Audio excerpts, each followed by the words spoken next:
C'était une soirée d'été douce et enivrante à Bordeaux. L'air était tiède, chargé du parfum du jasmin qui flottait depuis le jardin. J'entendais au loin les échos de la Garonne qui serpentait dans la ville, tandis que je préparais la maison pour l'arrivée de mon neveu Julien. Ma sœur Élodie m'avait demandé un service quelques jours auparavant. Julien, qui venait de fêter ses 22 ans, avait besoin d'un endroit calme pour préparer son concours d'entrée à l'académie de police. J'avais accepté sans hésitation, et mon mari Thierry, toujours bienveillant, n'avait pas vu d'inconvénient à ce qu'il reste ici pendant un mois. Cela faisait des années que je n'avais pas vu Julien. La dernière image que j'avais de lui était celle d'un adolescent timide et réservé, mince et un peu maladroit. Mais lorsque la sonnette retentit ce soir-là et que j'ouvris la porte, je sentis immédiatement que quelque chose avait changé. « Julien !» m'exclamai-je avec un sourire. Il se tenait devant moi, grand, élancé, athlétique. Ses cheveux châtains tombaient légèrement sur son front, et son regard bleu-gris était intense, assuré. Lorsqu'il parla, sa voix grave me surprit. « Tante Sophie, merci de m'accueillir. » Je répondis en lui adressant une accolade chaleureuse, mais en sentant sous mes doigts la fermeté de son dos, je réalisai combien il avait changé. Une énergie nouvelle envahit la maison avec son arrivée. Une présence qui bousculait mon quotidien bien réglé. Le lendemain matin, Thierry partit en déplacement pour plusieurs semaines, me laissant seul avec Julien. Les premiers jours furent calmes.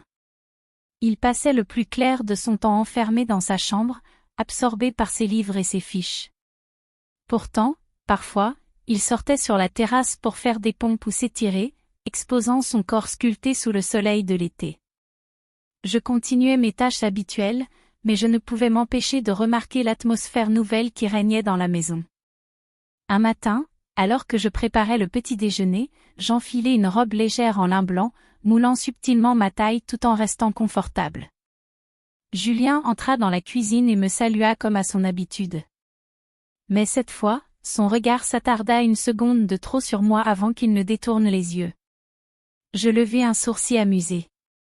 « Julien, tu sembles préoccupé. »« Tout va bien ?» lui demandai-je en lui tendant un café. Il hocha la tête, un peu trop vite. « Oui, tout va bien. Juste, je pense aux examens. » Mais son ton était légèrement tendu, et je perçus une gêne diffuse qui commençait à s'installer entre nous. Pendant le petit déjeuner, je tentai de détendre l'ambiance en parlant de ses ambitions et de ses projets. Il me remercia de mon soutien, mais je remarquai qu'il était plus sérieux que d'habitude. « Tu es très discipliné, Julien, et c'est une qualité rare. Mais à ton âge, il faut aussi savoir profiter de la vie. » Il esquissa un sourire fugace mais ne répondit pas. Les jours suivants, je notai des signes de tension à peine perceptibles. Julien, toujours respectueux et posé, devenait nerveux en ma présence. Parfois, il m'observait du coin de l'œil, et quand nos regards se croisaient, il se détournait trop rapidement. Un après-midi, alors que je faisais la vaisselle dans la cuisine, une idée me vint à l'esprit. Je laissai tomber une petite cuillère sur le sol. Lentement, je me penchai pour la ramasser, sentant un regard peser sur moi. Je relevai doucement la tête et croisai ses yeux figés sur moi. Il détourna immédiatement le regard, mais je n'étais pas dupe. « Julien, tu sembles tendu. »« Tout va bien ?» lui demandai-je avec un sourire léger. « Oui, bien sûr. » Son ton était plus sec que d'habitude, et un léger rougeur colorait ses joues. Cette nuit-là, allongé dans mon lit, je ne pouvais m'empêcher de penser à cette scène. Quelque chose avait changé. Quelque chose que je ne voulais pas nommer. Quelques jours plus tard, j'invitai Julien à déjeuner sur la terrasse. Il faisait une chaleur étouffante. J'enfilai une jupe fluide et un chemisier blanc en coton, élégant mais simple. Nous nous assîmes sous l'ombre d'un parasol, la brise légère jouant avec les pans de ma jupe. « Tu es toujours aussi curieuse avec tout le monde ?» demanda-t-il soudain, une lueur espiègle dans les yeux. Je haussai un sourcil. « Non. Seulement avec ceux qui m'intéressent. » À l'instant où je prononçais ces mots, je compris que je venais de trop en dire. Un silence tomba, pesant, mais pas gênant. Il y avait dans l'air quelque chose que nous ne voulions pas verbaliser. Plus tard, alors que je faisais la vaisselle, je sentis Julien entrer dans la cuisine et s'arrêter derrière moi. « Je peux t'aider ?» proposa-t-il d'une voix calme. Cette fois, je n'ai pas refusé. Nous lavions et essuyions la vaisselle ensemble, nos gestes se croisant parfois un peu trop près. Je ris doucement. « Tu es toujours aussi attentionné ?» Il me regarda fixement. « Seulement avec les personnes qui comptent. » Son ton était léger, mais ses yeux disaient bien plus. Quelques jours plus tard, Thierry appela pour m'annoncer que sa mission durerait plus longtemps que prévu. En entendant cette nouvelle, je ressentis un étrange mélange de soulagement et de trouble. Le soir, en lisant un livre dans le salon, je vis Julien entrer avec une tasse de thé, qu'il posa à côté de moi. Il s'assit plus près que d'habitude. Je sentais la chaleur de son corps. « Merci, Julien. Tu es toujours aussi prévenant. Je voulais juste te tenir compagnie. Parfois, j'ai l'impression que tu as besoin de souffler aussi. » Sa phrase était innocente. Mais son ton, lui, ne l'était pas. Nos échanges devenaient de plus en plus implicites, comme si nous testions les limites de ce que nous avions le droit de ressentir. Et pourtant, au fond de moi, je savais que nous étions déjà allés trop loin. Les jours passaient, et la tension devenait presque palpable. Nous ne disions rien. Nous faisions semblant. Mais quelque chose flottait dans l'air, un trouble silencieux qui ne cessait de grandir. Ce matin-là, après ma douche, je me séchai les cheveux dans ma chambre, vêtue seulement d'un fin peignoir en satin beige qui caressait ma peau. Puis, sans prévenir, la porte s'ouvrit légèrement. Julien s'arrêta net.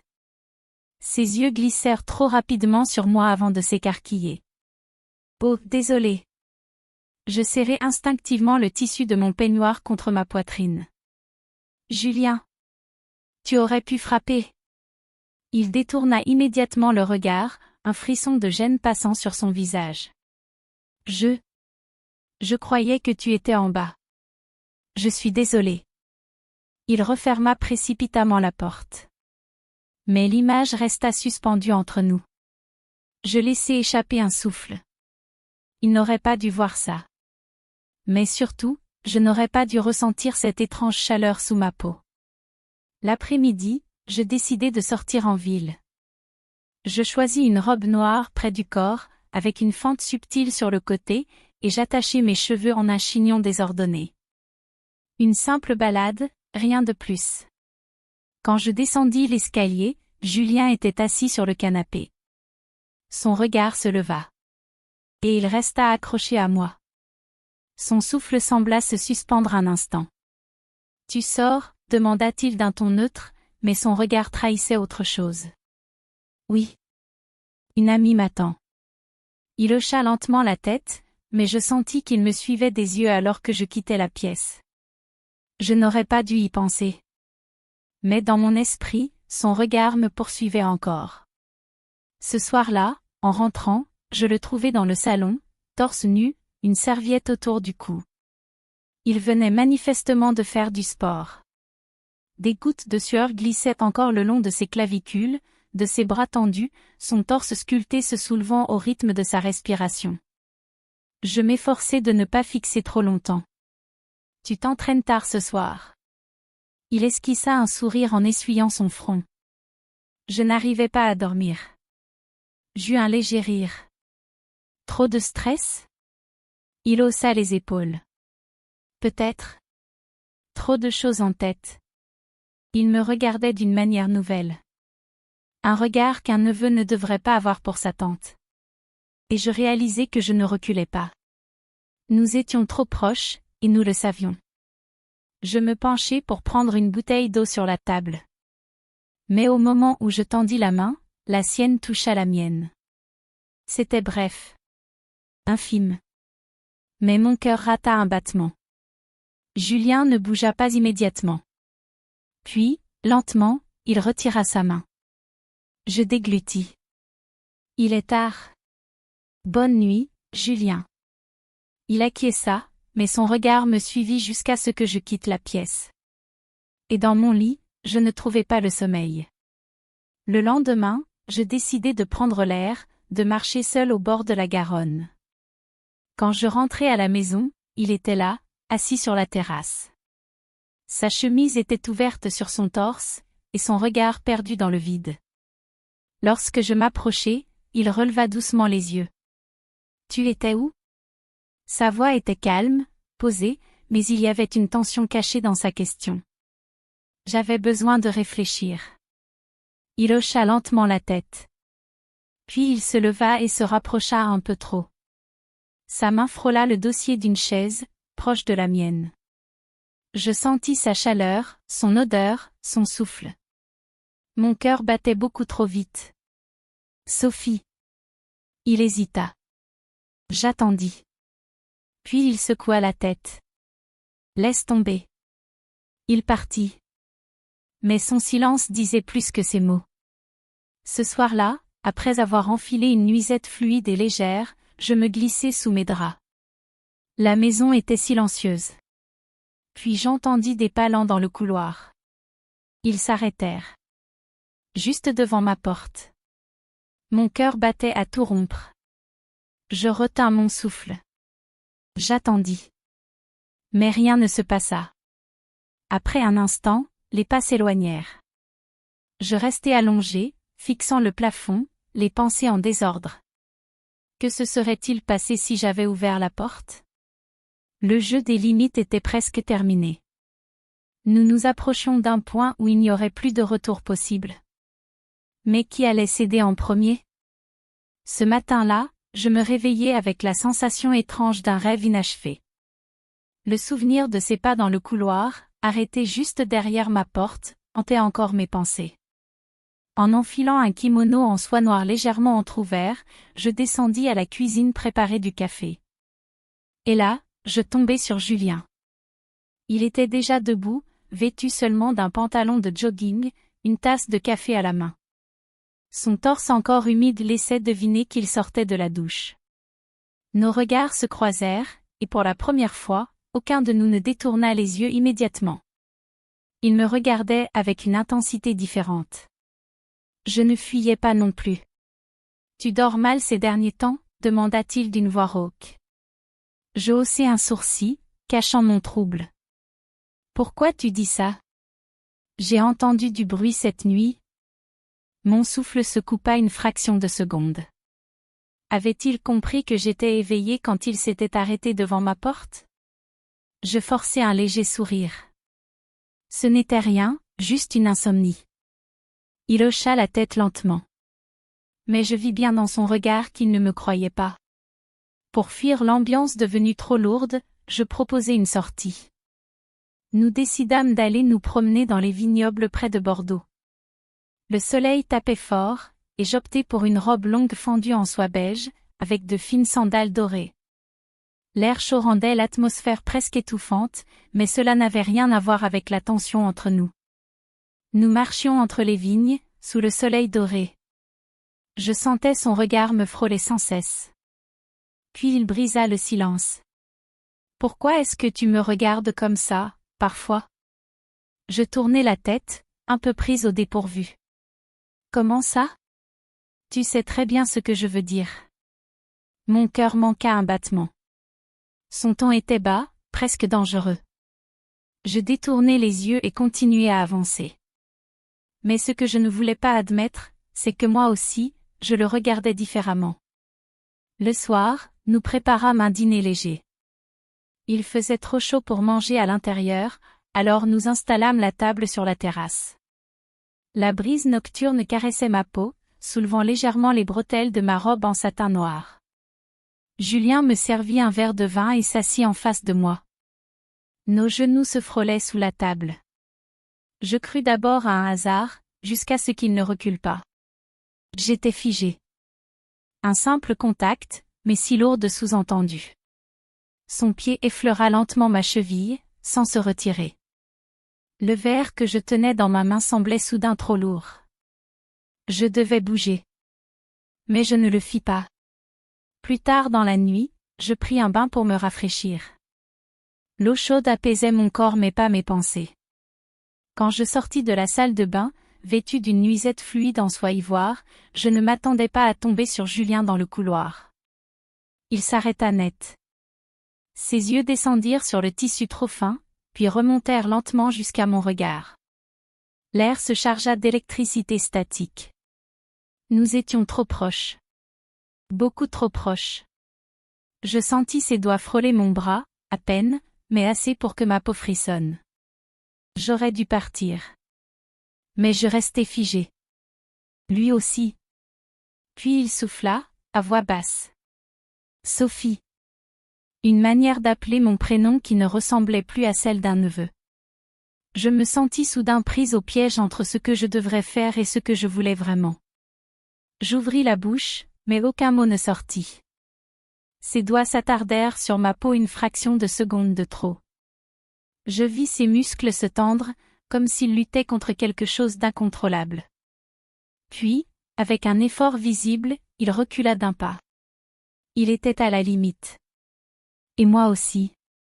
Sans un mot, il tourna les talons et disparut dans sa chambre. Mais je restais là, le souffle court, la peau brûlante, réalisant que cette fois, nous étions allés trop loin pour faire marche arrière. Nous avions tenu bon. Nous avions résisté. Mais le fil était trop tendu, et il allait forcément céder. Le matin était pesant, différent des autres. À table, Julien et moi échangions le strict minimum. Je sentais encore la chaleur de ses doigts sur mon bras, la façon dont son regard avait brûlé ma peau la veille. Mais nous feignions l'indifférence. Comme si rien ne s'était passé. Il faisait une chaleur accablante ce jour-là, et je décidai d'aller me rafraîchir dans la piscine. J'enfilai un maillot une pièce noire, élégant mais simple, avant de plonger dans l'eau fraîche. Alors que je nageais paisiblement, je sentis une présence derrière moi. Julien venait de sortir de la maison. Je levai les yeux. Il portait un simple short, le torse nu, et son regard s'arrêta un peu trop longtemps sur moi avant qu'il ne prenne place sur un transat. Je fis mine de ne pas y prêter attention, mais je sentais son regard sur chaque mouvement de mon corps dans l'eau. Puis, lorsqu'il parla, sa voix était étrangement posée. « Tu sembles tendue, Sophie. » Je haussai un sourcil, nageant jusqu'au bord. « Ah oui? Pourquoi tu dis ça ?» Il esquissa un sourire à peine perceptible. « Parce que tu le hais. » Je pinçai les lèvres, troublé par la façon dont il me regardait. Il n'attendait aucune réponse. Parce qu'il savait déjà. Le soir, nous dînâmes sans un mot de trop, comme si nous savions qu'un orage invisible planait au-dessus de nous. Je portais une robe fluide en soie ivoire, fendue jusqu'à mi-cuisse, et Julien s'était habillé plus élégamment que d'habitude. J'avais envie de m'enfuir, d'éviter ce qui allait forcément arriver. Mais je ne bougeais pas. Après le dîner, il proposa un verre sur la terrasse. Nous nous assîmes sous le ciel étoilé, le vent chaud caressant ma peau. Le silence était plus parlant que les mots. Puis, soudainement, il murmura. « Tu devrais arrêter de me regarder comme ça. » Mon cœur s'arrêta net. Comme quoi, soufflai-je, feignant l'ignorance. Comme si tu voulais quelque chose que tu refuses d'admettre. Il venait de nommer ce que nous évitions tous les deux. Je ne répondis pas. Parce qu'il avait raison. Et il le savait. Minuit. Le silence régnait dans la maison. Je me changeai, enfilant une nuisette noire légère, et me glissai sous mes draps. Mais je n'arrivais pas à dormir. Mes pensées tournaient en boucle. Puis, j'entendis du mouvement dans le couloir. Les mêmes pas que cette fameuse nuit. Sauf que cette fois, ils ne s'arrêtèrent pas derrière ma porte. Ils continuèrent. Jusqu'à ce que, lentement, la poignée tourne. Et la porte s'ouvrit. Dans la pénombre, Julien était là, immobile sur le seuil. Nous nous regardâmes. Aucun de nous ne parla. Puis il ferma la porte derrière lui. Et plus rien ne compta à part ce moment suspendu. La porte était fermée. Julien était là. Le silence entre nous était plus brûlant que les mots que nous ne prononcions pas. Nous étions arrivés à ce moment où aucun retour en arrière n'était possible. Je ne dormis pas cette nuit-là. Lorsque le soleil se leva sur Bordeaux, j'étais toujours éveillé, fixant le plafond.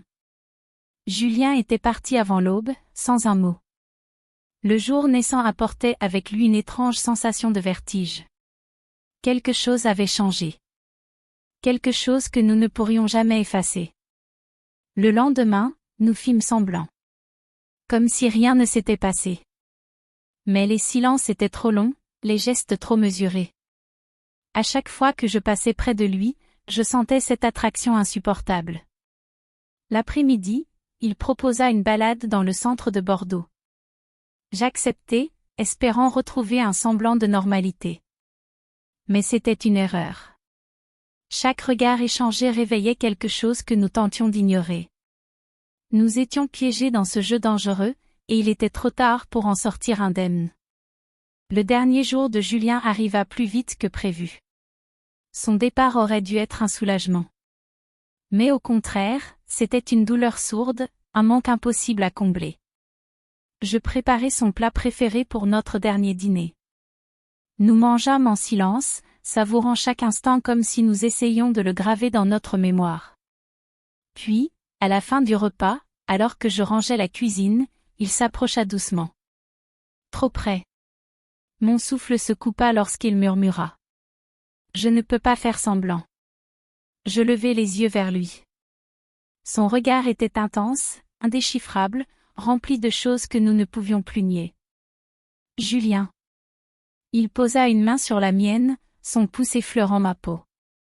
Lentement. Presque tendrement. Puis il se retira. Et en silence, il s'éloigna, sans ajouter un mot. Quelques heures plus tard, son taxi était là. Je l'accompagnai jusqu'à la porte, portant l'un de ses sacs. Nous étions là, face à face, comme deux étrangers qui se connaissaient trop bien. Merci pour tout, Sophie. Sa voix était rauque, brisée. Je voulais lui dire tant de choses, mais je savais que cela ne changerait rien. Alors je me contentai de murmurer. Prends soin de toi. Son regard me traversa comme une dernière brûlure. Puis il se pencha et m'enlaça. Trop fort. Trop longtemps. Trop chargé de tout ce que nous ne disions pas. Et ensuite, il partit. Cette nuit-là, le silence de la maison était insupportable. Je me couchai, persuadé que tout était terminé. Mais au moment où je fermais les yeux, mon téléphone vibra sur la table de nuit. Un message. De Julien. 3 mots. Ce n'est pas fini. Mon cœur rata un battement. Et je sus que cette histoire ne venait que de commencer.